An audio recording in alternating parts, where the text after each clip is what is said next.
This is not a false alarm. DJI has a 90-something% chance at this point of getting banned in less than a month in the United States. And today we're going to be talking about what the ban is, what the ban isn't, how it might affect you, what I'm doing about it, and what you can too. I made a video about this a couple weeks back, but basically all you need to know is that every year there is this National Defense Authorization Act, which is this bill that the US considers every year, and in it this year is a motion to ban any future DJI products by putting them on a FCC covered list. This would mean that any products released after December 23rd, 2025 by DJI would not be eligible for a FCC license, which was what allows them to be properly operated and marketed in the States. The ban states that if DJI does not pass and complete an audit by a national security agency in the US, then it is automatically added to this FCC blacklist. The problem is that DJI, as complicit as they are and wanting to be audited so they can continue to operate and give their products to US markets, doesn't have anyone who wants to audit them. In the act, there's no specific agency that was tasked with the audit, so nobody wants to do it. And as a default, by December 23rd, 2025, if nobody has conducted this audit, then DJI just gets automatically added to the FCC covered list. This was the same case a couple months ago, and we're here today where there's less than a month before this ban gets enacted. And so based off of this evidence, with no agency incentivized to do this audit, nobody actually tasked with this responsibility, the chance of DJI products getting banned in the States increases every single day. It's not 100% yet. At this point, there's still a potential possibility that an agency does carry out and complete the audit. But if it doesn't, then we need to be ready for what happens next. If the ban passes, all future DJI products that are released after December 23rd will no longer be allowed in the US.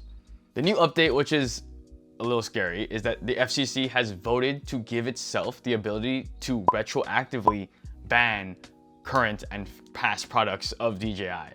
So now at this point, they could make it more and more illegal to operate DJI drones. And unfortunately, as simple as it could be to say, hey, we can all just get rid of DJI and go to a different alternative route, there's a lot of problems with this. One being that DJI is by far the most high performance, affordable option for all kinds of technology out there. Not just for film and photography, but also for inspection, for fire and rescue, for agriculture. These very real industries in the States are going to be affected by this because as of now, there's no current alternative that matches the performance to price ratio by a long shot that DJI does. So there are definitely a lot of US people out there who want this ban to not happen. So that's where I am holding on to a little bit of hope that maybe something might work out. As a last stand to see if we can still get this ban to not pass, this may look like contacting anyone who may be in a position to get an agency to audit DJI as a company. You can also write to your local congressman via the Drone Advocacy Alliance link below. They've made a great template that you can just click, put your name and email in, and send that off just to show how many people are interested in keeping DJI on US grounds. But I do think that at this point, it is best to be ready for this ban to happen, to kind of face the reality that future DJI products released after this date are going to be very, very difficult, if not impossible, to get and operate in the States. And yeah, it does suck. It is really sad that this is happening because of how amazing DJI products are and how much they've done for people. I started flying drones in 2019 when DJI had just released their first digital air units. And that jump in quality from where we were before, which was just analog options, was huge. And since then, they've continued to release products, not just in drones, but gimbals and mics that just blow a lot of the competition out of the market.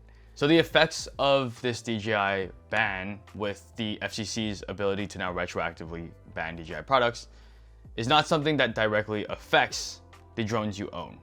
Any drones or DJI products that you currently own will not just stop working. They will continue to work at their current functionality. The part that is a little bit harder to know what's going to happen is how the firmware and support for your current products will continue to be. So that is good news that the drones and products you currently have will still be operational.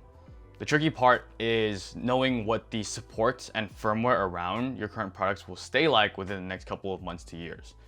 There's a very real chance that firmwares could just stop being supported, and there are acts that are placed to stop DJI from operating and giving new firmware to drones in the future. So I think the long-term vision and projection of what happens here is you get to keep your drones and your products here. There will be certain products that are out today that I believe will still continue to be operational for a very long time.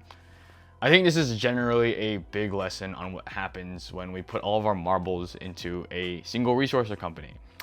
I know I've relied on DJI a lot for my creative career, and that is why it is painful to hear this news as it comes. However, I think it's good that it's being learned now than later when I'm further established and everything comes crumbling down. At this point, I think what the most important things we do if we want to continue operating is understand exactly what is and isn't possible and how to pivot from there.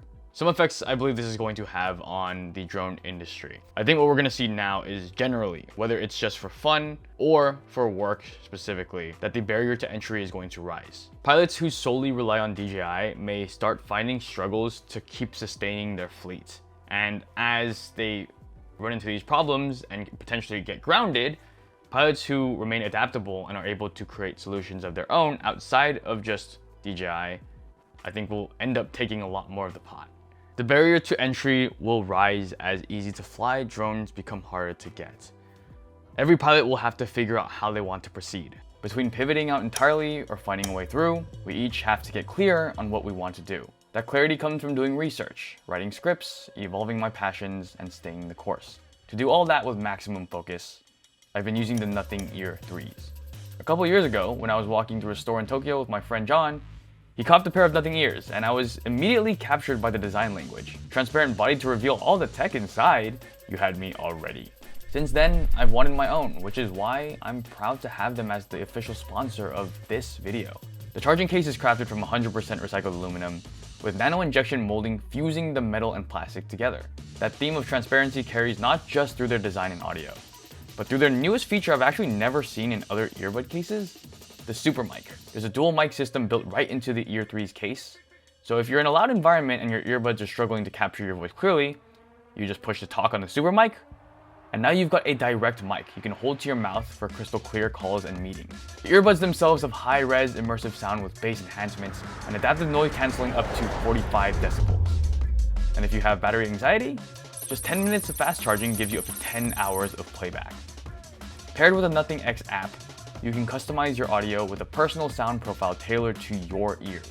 Behind every decision you make, there's an environment shaping your focus. And with the Nothing Ear 3, your focus stays clear. Click the link in my description to learn more. Now back to the video. Based on my research and experience, here's what I believe is going to happen moving forward.